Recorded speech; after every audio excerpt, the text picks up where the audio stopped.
ಚೆನ್ನಮ್ಮನವರು ಒಂದು ರೀತಿಯಾಗಿ ಮಾತೃ ಸ್ವರೂಪಿ. ಯಾಕಂದರೆ ನಾನು ಹೆಚ್ಚು ಕಡಿಮೆ ಸುಮಾರು 16-17 ವರ್ಷಗಳ ಕಾಲ ಅವ್ರ ಜೊತೇಲಿ ಇದ್ದಂಥವನು. ಅವರು ದೇವೇಗೌಡರು ಮಂತ್ರಿ ಆದಾಗಲೇ ಮತ್ತು ಶಾಸಕರಾದಾಗ, ಅವರು ವಿರೋಧ ಪಕ್ಷದ ನಾಯಕರಾದಾಗ ಎಲ್ಲ ಸಂದರ್ಭದಲ್ಲೂ ಕೂಡ ನಾನು ಚೆನ್ನಮ್ಮನವ್ರ ಜೊತೆ ವಿಶೇಷವಾಗಿ ಒಡನಾಟ ಇಟ್ಕೊಂಡಿದ್ದಂಥವನು.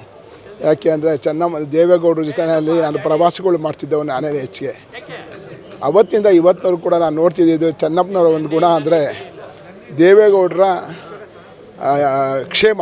ಅವ್ರಿಗೆ ಬಂದ ತಕ್ಷಣ ಕೇಳೋರು, ಇದು ಆರೋಗ್ಯವಾಗಿದ್ದರು ತಾನೇ, ಏನು ತೊಂದರೆ ಆಗಲಿಲ್ಲ ತಾನೇ ಅವ್ರಿಗೆ ಅಂತ ಕೇಳೋರು. ಅಂತಹ ಒಂದು ದೊಡ್ಡ ಗುಣ ಅವ್ರದ್ದು. ಜೊತೆಗೆ ನಮಗೂ ಅಷ್ಟೇ, ಅವರು ಎಲ್ಲೇ ಹೋಗ್ಬಿಟ್ಟು ಬಂದರೂ ಕೂಡ ನಾನು ದೇವೇಗೌಡರಿಗೆ ಊಟಕ್ಕೆ ಯಾವ ರೀತಿಯಾಗಿ ಅವರು ಕರೆದು ಊಟ ಕೊಡ್ತಿದ್ರು, ಅದೇ ರೀತಿಯಾಗಿ ನಾವು ಅವ್ರ ಜೊತೆಲಿದ್ದರು ನಮ್ಮನ್ನು ಕೂಡ ಕರೆದು ಊಟ ಕೊಡ್ತಾ ಇದ್ದಂತಹ ದೊಡ್ಡ ಚೇತನ ಅಂದರೆ ಅದು ಚೆನ್ನಮ್ಮನವ್ರನ್ನ ನಾನು ದೇವೇಗೌಡರು ಪ್ರಧಾನಮಂತ್ರಿಗಳಾದಾಗ ಚೆನ್ನಮ್ಮನವ್ರನ್ನ ನಾನು ದೇವೇಗೌಡರ ಜೊತೆಯಲ್ಲೇ ಇದ್ದೆ.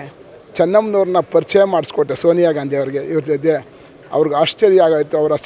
ಅವರ ಸರಳತೆಯನ್ನು ನೋಡಿ, ಅರೇ ಈಸ್ ದಿಸ್ ದೇವೇಗೌಡಸ್ ವೈಫ್ ಅಂತ ಹೌದು ಅಂತ ಅಂದೆ.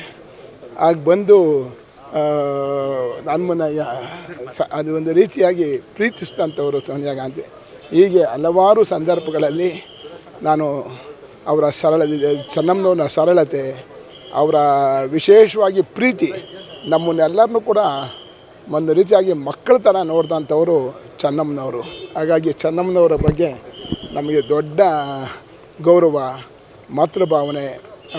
ಸೋಮಣ್ಣ ಅವ್ರಿಗೆ ಮಂತ್ರಿ ಸ್ಥಾನ ತಪ್ಪೋಗುತ್ತೆ ಅನ್ನೋ ಸಂದರ್ಭದಲ್ಲಿ ದೇವೇಗೌಡರಿಗೆ ನಮ್ಮನೆ ಹುಡುಗ ಅಲ್ವೇಂದ್ರಿ, ಅವನಿಗೆ ಮಂತ್ರಿ ಮಾಡಿರಿ ಅಂತ ದೇವೇಗೌಡ್ರಿಗೆ ಒಂದು ಮಾತು ಹೇಳೋದು. ದೇವೇಗೌಡರು ನೀವು ಸುಮ್ಮನೆ ಒಳಗೆ ಹೋಗು ಅಂತ ಅಂದರು.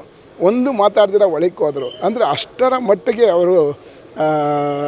ಅವ್ರನ್ನ ದೇವೇಗೌಡರ ಮಾತಿಗೆ ಬೆಲೆ ಕೊಡೋದು, ಗೌರವ ಕೊಡೋದು ಮತ್ತು ನನ್ನ ಮನಸ್ಸಿನಲ್ಲಿ ಹೇಳುವಂತಹ ಒಂದು ಸರಳತೆ ಬಹುಶಃ ಬೇರೆ ಯಾವ ರಾಜಕಾರಣಿಗೂ ಬರಲ್ಲ. ಯಾವತ್ತೂ ಕೂಡ ರಾಜಕಾರಣದ ಬಗ್ಗೆ ಮಾತಾಡ್ದಿರ ಇಡೀ ಒಂದು ಕುಟುಂಬವನ್ನು ಗಟ್ಟಿಯಾಗಿ ಕಟ್ಟಿದಂತಹ ಎದೆಗಾರಿಕೆ ಇದ್ದಂಥ ಆ ತಾಯಿಗೆ ನನ್ನ ನಮನ.